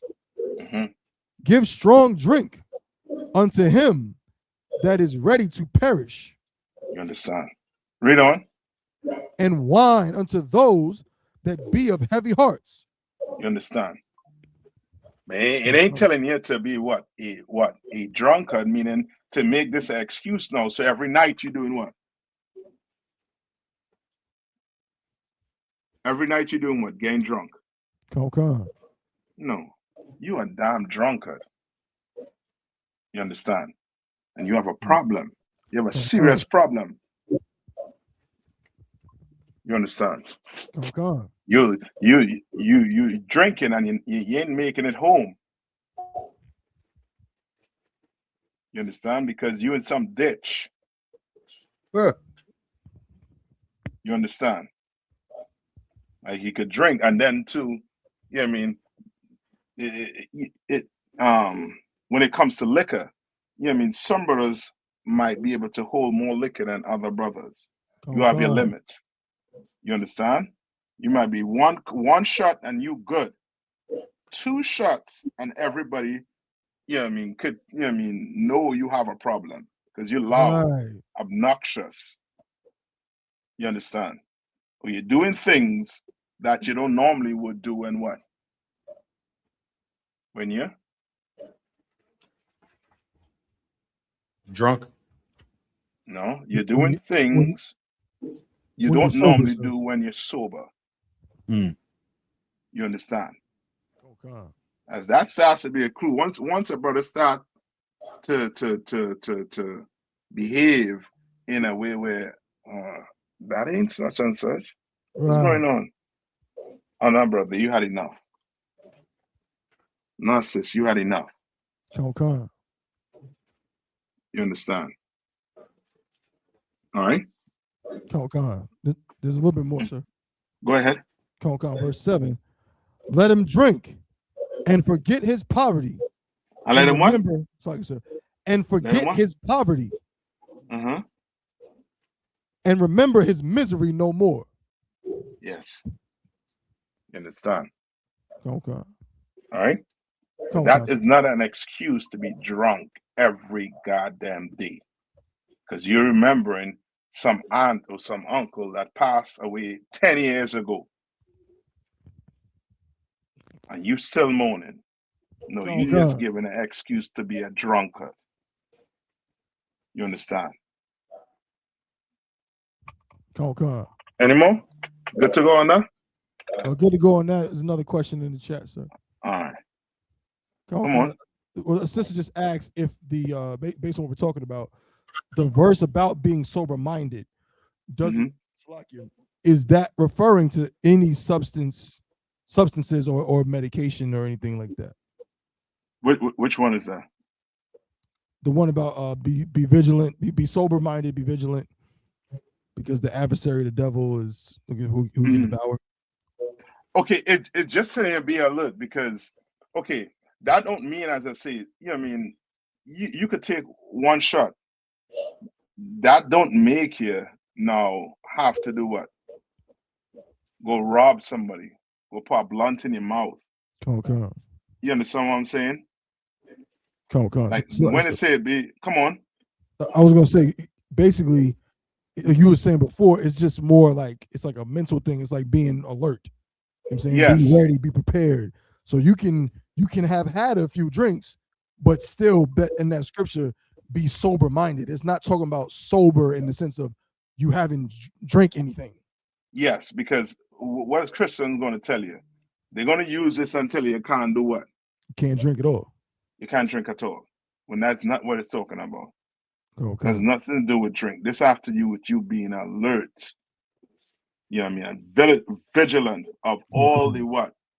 All the craftiness this white man done put in this place on here. So like I said, if I could. Come on. I think you mentioned it earlier in the class. Diddy is an example of someone who was not sober-minded and was not vigilant. He let his guard down with these oppressors in the worst way. He thought he was one of them for real. Yes. Salaki. That's a good example. All right. Any more? I think that's it right now, sir. That's all. That's it? Man, I wonder if we could play this, man. Are we almost up on the time? Hold on, eh? Let me see tab one. Let me see if I could play this. Q had put something up in the in one of the chats. Let me see. Hold on. All right. Hold on, eh? 1 minute. While I look for that, right? Give me 2 Kings. Salaki, sir. Come on. Pardon me. I did miss a question in the chat. Salaki, sir. Mm-hmm. A young man, Desarion, young man Dez had a question. Come on. He said, Shalom, Cap, is the amount of time we have left to come into the truth based on the time left until the 144,000 are sealed?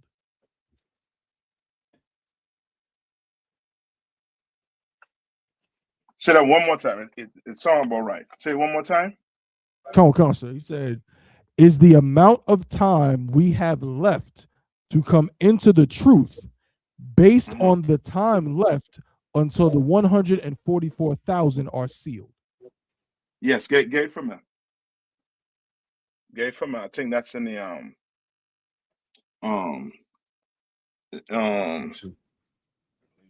either in it's in Revelation where it say until the 144 is sealed. I think that's around the 666. Revelation. Hold it from there. Hey, Top One, if I send this something to your WhatsApp, would you be able to play it on the screen? I think I can share the screen, sir. Even though Fayetteville's running it, but I think I can share the screen, sir. Oh, Fayetteville. Okay. If not, let me see if I could do it here. Right, hold on, eh? Yeah, I can, sir. Okay. Go ahead. Salaki, Who sir. was it? I got it, sir. Go ahead. Okay, this is the book of Revelation, chapter 7, and verse 4. And I heard the number of them which were sealed, and there were sealed 144,000 of all the tribes of the children of Israel. Verse 5. Of the tribe of Judah was sealed 12,000. Of the tribe of Reuben was sealed 12,000. Of the tribe of Gad was sealed 12,000. Of the tribe of Asher was. Skip me down to wait, what verse you in? Hold on, let me get with you. Give me 1 minute. Let me send this to top one, and then I'll get you. But read on. You want me to skip down to verse 9? Yeah. After this, I beheld, and lo, a great multitude, which no man could number, of all nations, kindreds, and people, and tongues, stood before the throne and before the Lamb, clothed with white robes and palms in their hands. Verse 10, and cried with a loud voice, saying, Salvation to our God, which sitteth upon the throne, and unto the Lamb. Yeah. All right. You like, so you can drop down to verse 17 as well. It'll wrap Go up. ahead. Come on. Read verse 17. Verse 17. Sir. Verse 17. For the Lamb, which is in the midst of the throne, shall feed them, and shall lead them into unto living fountains of water. And the Most High shall wipe away all tears from their eyes. That's verse 17, right? Yes. All right. So yes, once that 144,000, that's a number that's given for brothers to do what? To serve what? Come and serve the Lord. You understand? It's just like what? The opposite to that is what? What number? 666. Yes, the 666 men, oppressors that run this earth right now. You understand? Well, the Lord requires 144,000. You understand? 12,000 from each tribe. You understand? And that's proof that a Christian church is not the place to be in, because there are more than 144,000 men in there. You understand? All right? Likewise, Islam is not a religion we're supposed to be in. Come on. So like I said, the Christians, they'll read this, but they leave out the part of the children of Israel. They always leave that out. Yeah. Why? Because we've been what? We've been lied to of who we are. You understand? Go talk to any Christian. It could be a brother or sister in the Catholic, Roman Catholic religion. Any Christian religion, you ask them who they are, and the last thing on their mouth, or last thing they would would leave their lips, would be what? I'm an Israelite. They're not saying that. They're not. So they have to leave out Israel. Why? Why do they have to leave it out? Could it be because they coming with that replacement theory, like they're replacing the Israelites? No, I'm talking about the Christians who do it. Why do they leave out Israel? Because they want it to be about Christians instead of Israelites. They just want to be included. You understand? They just want to be included. So you can't be included if you say Israel, because to you are not an Israelite. You're a Gentile. That's how they think. So you have to say God loves everybody. Yes. So you have to say God love everybody. God don't just love Israel alone. That's the whole. Remember that's you know what I mean. Some Christians like what's the senator name that say God bless those who bless Israel. What's his name? Forget his name. Ted Cruz. Right, and then you have the other Christians who say that ain't right for them to say God only love them alone. You understand? Well, we are saying that God only loved blacks, Hispanics, and First Nation people alone, and that's according to the Bible. So we will not leave out Israel because we are the Israelites. You understand? But Christians, they would. All right. Tab one. You got the video? Come, I got it. So I just need it's like if favor could just add it to the stream. So like Kev, I think you can just add it, Bob, for sure. I think you got the go ahead. Oh yeah. You're right. Tawada. So like, for Congressman. So hold on, let's pause it. Is the brother good with that? Come on, we can see it, sir. No, young man. The young man who asked the question. There's a Ron. Oh. All right. And remember, when it comes with with numbers, us and Israelites, right? Like we don't what? We don't count. You understand? It's still up to the Lord. You understand? That's why Christ said what? I believe it was Christ who said, or where it said, the Lord will have to what? Shorten the days, or else there'll be no soul to save. Right. You understand? Because this oppressor here, you see what he's doing right now. He gobbling up the earth. If it ain't the oppressor on the west, it's the oppressor in the east. They're trying to gobble up this earth. All right? Now we're going to see something here about the oppressor that claims to be us. Go ahead and play. Our undercover reporter wanted to learn more about how funding is secured for congressmen. Speaking of the devil, David Oakes, a prominent pro-Israel advocate, invited Tony to a fundraising event. Oakes later called him to discuss the details. is it just a social event? No, hold on. I'm going to email you a list of the people that this group supports. Educational purposes only. Educational purposes only. Tawada. You talking? Mark Kirk, senator from Illinois. Ted Deutsch from Florida. Barbara Comstock, she's the congressman from Virginia. Richard Byrd from Carolina. Kelly Ayotte, she's fantastic. She's in the Arms Committee.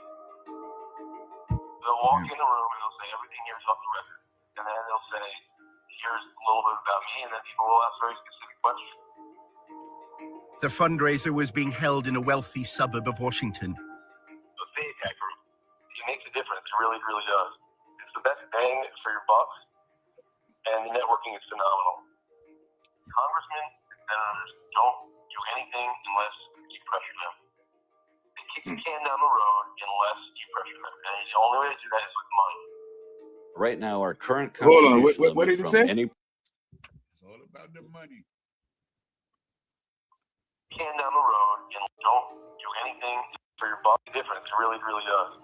It's the best bang for your buck, and the networking is phenomenal. Congressmen and senators don't do anything unless you pressure them. They kick the can down the road unless you pressure them. And the only way to do that is with money. Oh boy. Right now, our current contribution limit from any person to a candidate is $2,700. Now that's a lot of money, you know, and certainly buy some gratitude with the lawmaker. But if you really want to add punch to that type of buying of favors, what you do is you get 50 or 100 people together at an event like this, all chipping in $2,700, and then you bundle it all together and hand over the total amount to the lawmaker.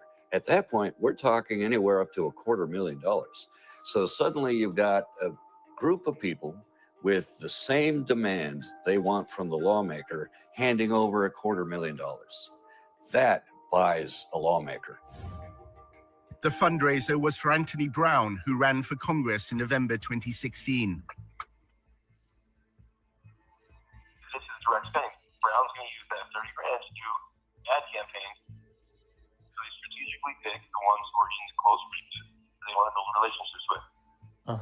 So we want the Jewish community to go face to face in a small environment, 50, 30, 40 people, and say, this is what's important to us. We wanted to make sure if we give you money that you're going to enforce the Iran deal. That way, when they need something from him or her, like the Iran deal, they can quickly mobilize and say, look, we'll give you 30 grand. They actually impact. He's actually saying we're buying these office holders. And that's the point. We're chipping in all this money so we can hand over 100,000 or 200,000 to the office holders so we can buy them. You're not supposed to advertise. There's only the advertising law. I was surprised they had an invite. I've never seen an actual invite before. Oakes described a similar event he attended in New York, which included donors from Wall Street. In New York, with Jeff Talbot, we don't ask a goddamn thing about the Palestinians. You know why? Because it's a tiny issue, that's why. It's a small, insignificant issue. The big issue is Iran. We want everything focused on Iran.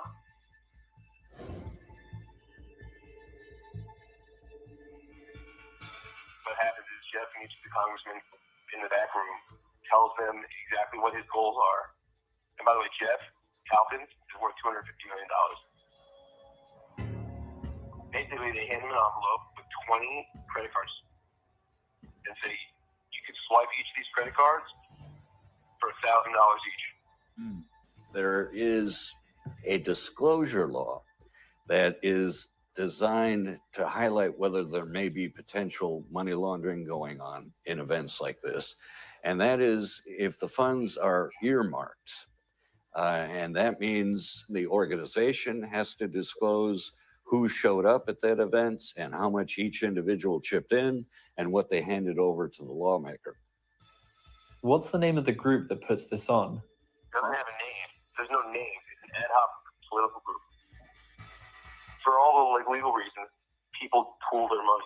What this specific group is doing to try to avoid that disclosure requirement, it isn't taking money and then putting it in its own account and then handing it over to the office holder. It's just collecting credit card information and then turning that over directly to the candidate. You can end it Therefore, there. it's not violating the earmarking. That's why they call them devils. How you gonna win? You see what you got to do for a lawmaker to even get a law to do what? To protect black people. What you need? Money. Lots of Sellouts. cash. Yes. Salaki, sir. Come on. What they just said was the only way you can catch them is to do the same thing that they do to dope boys that's in the hood. Like that's how they catch dope boys. Like they have money, right? And we call them sale cases. So they have money like marked dollar bills with they had the serial, the dollar, the code for every dollar. So when they put you over, they be like, well, the only way you got this money, well, you had to have sold or bought this from this particular person. So what they're saying is you can't even put a sale case on them, even though they know they're doing it, because they have credit cards without names on them and different accounts. But they know they doing it, but they don't. But they lock us up in the hood for sale cases, but they know they doing it, but they don't want to take them to jail because it's not an active dollar, if that makes sense. Yeah, basically. They're finding a way around the law. Yeah. Come. And that's the problem when it comes to when man create laws. When men create laws, or when I say men, the oppressor create laws, he could do it, go around it. Find a loophole around it. And now he ain't breaking the law, but he actually breaking the law. You understand? Come. When he's buying votes. You understand? And that's why, you understand, like your black leaders, they are what? What the Bible tell you about your black leaders? They weak. Not okay, not just, well, yes, I would say the weak. I'll take that. So But like they are it, sir. what? Come on. They're hirelings. Yes, they're harlings. Get that from them. You want to know why they're not speaking out of what's going on in your community? Because that's not doing what? That doesn't pay for the Rolls Royce. That doesn't pay for the jets. What pays for the jets, what pays for the Rolls Royce is them doing what? Selling out. Yeah. I'm telling you, you could do whatever you want to do. You understand? I got the scripture, sir. Go ahead. This is the book of John, chapter 10, verse 11. I am the good shepherd. The good shepherd giveth his life for the sheep. But he that is an hireling. He that is a what? A hireling. Meaning you are getting paid. And that's why in Israel, we don't have what? Respect of persons. We don't. You understand? That's why, you know what I mean? And so, you know what I mean? Like, it's coming out more and more that these people are doing what? Paying their way through everything. And making you feel as if you have what? Things are what? Equal, and we have a chance. You don't stand a chance. I know you think that ink on your finger means something. That ink on your finger means nothing. You understand? Because I'm guaranteeing you, these people that paying this money for these lawmakers, they don't get ink on their hand, but they get laws passed though. They get things done. You understand? For their people. But we be thinking we have to go put ink, we have to go stand in some line to make a difference. You go tell a brother or sister you and vote, they're gonna be like, what? You see, you the problem. You didn't go out and vote. So how you expect to make a change? You never hear them tell you that? You never tell you that? And they tell you that every year. Yeah. Like, how you gonna make a change when you seeing what really makes the change? Money. It's lucky, sir. Come on. The majority of the congressmen and senators are honorary members of the Israeli Knesset. Now, they say it's only an honorary position, but how do you get that honor? That's the question. Yeah, somebody had to come on here and answer that. Well, we know.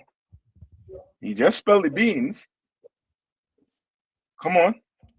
Verse 12, but he that is an hireling and not the shepherd, whose own the sheep are not, seeth the wolf coming and leaveth the sheep and fleeth. And that's your black leaders right now. You realize you don't hear nothing about Benjamin Crump? When do you hear about Benjamin Crump? When there's money. Yeah. Yes, he was on Sunday, Salaki. He was on CNBC Sunday, him and Sharpton plotting on how to get some more money. Yes. That's when you see these people. When you see a preachers in them, when you see Sharpton, when you used to see Jesse Jackson, you understand? When there's money to get. But they're not warning you of what's to come. Your preacher's not warning you of what's to come. Read on.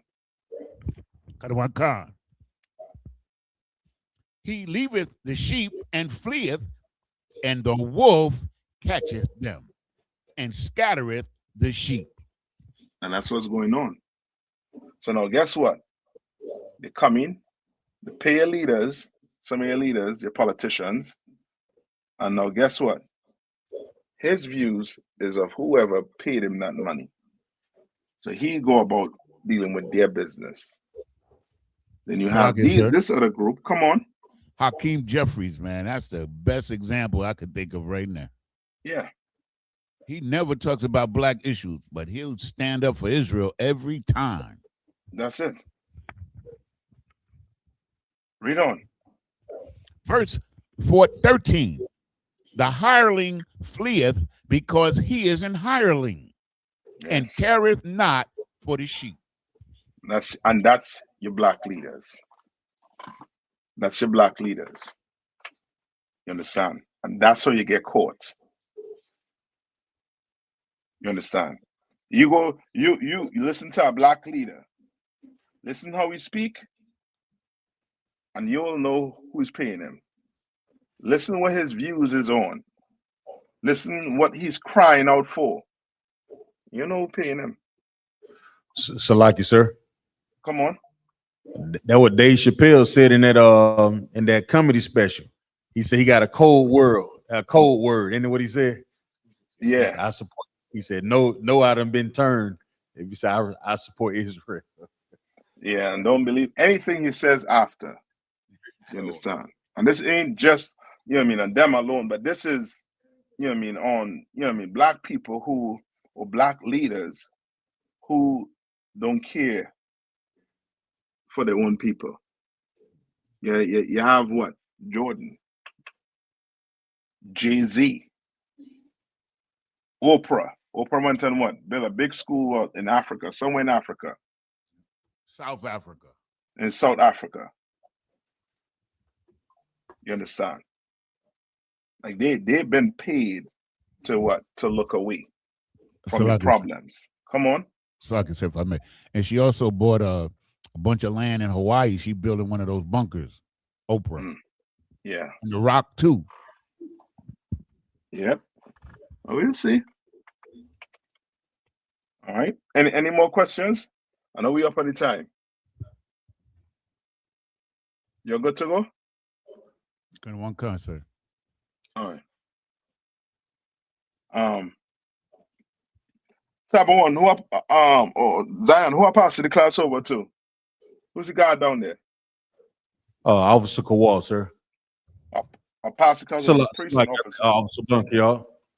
I passed the class over the precinct officer bank here.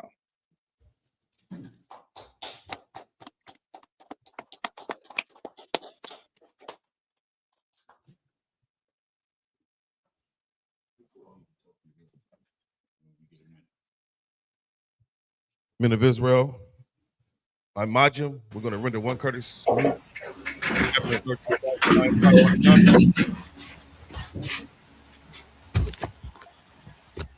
of Israel, my Shabbat, I Majim, Barak, Yahweh by Shimei Shabbat. Yahweh by Shimei Shabbat thumb. Yadamatah, Sar, turn to face the sisters. Sisters, I Majim, which means to stand. Men of Israel, we're going to render one courtesy salute to our sisters. I Majim Shabbat, I Majim, Barak, Yahweh Shema.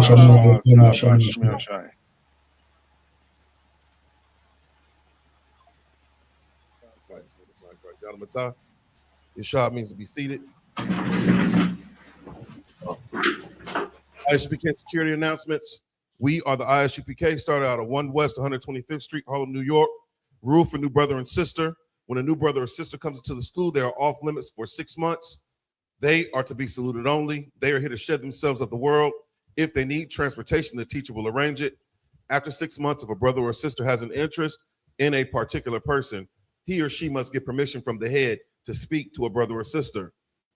There's another 6 months in which the brother and sister will court each other. After this 6 month period, the brother and sister will get permission from the head to marry. Tithes, which is a commandment. Book of Numbers, chapter 18, verse 21. Book of Malachi, chapter 3, verses 8 through 10. It means 10th in the Hebrew is pronounced ma'ashara. 10% of every penny of any increase the Lord gives you. Give to Treasury Department or teacher. Priest funds, a free will offering for priest, not mandatory, whatsoever amount you would like. The upcoming Holy Convocation. We have the Feast of Purim, 14th and the 15th day of the 12th month, which will be Monday, March 2nd, and Tuesday, March 3rd of this year, according to the book of Esther, chapter 9. verses 20 through 31. We also have the Lord's annual 57th Passover, which will be held April 4th in Houston, Texas, at the BH Ranch. Pay your $200 per adult, 17 and up. Get with your camp leader and set your affairs in order. If anyone wants to be a trooper in the school, start wearing all black, boot, shirt, pants, headband, and food. Oh, Salakia. My bad, Ottawa. This weekend in Fayetteville, North Carolina, 454 East Russell Street, right here in the corner plaza, we will be having our semi-annual Fayetteville Food and Clothing Drive, all right? So pull up, all right? We'll have food, we'll have clothing, and brotherhood, all right? If anyone wants to be a trooper in the school, start wearing all black, boot, shirt, pants, headband, and scarf. And with that, class dismissed.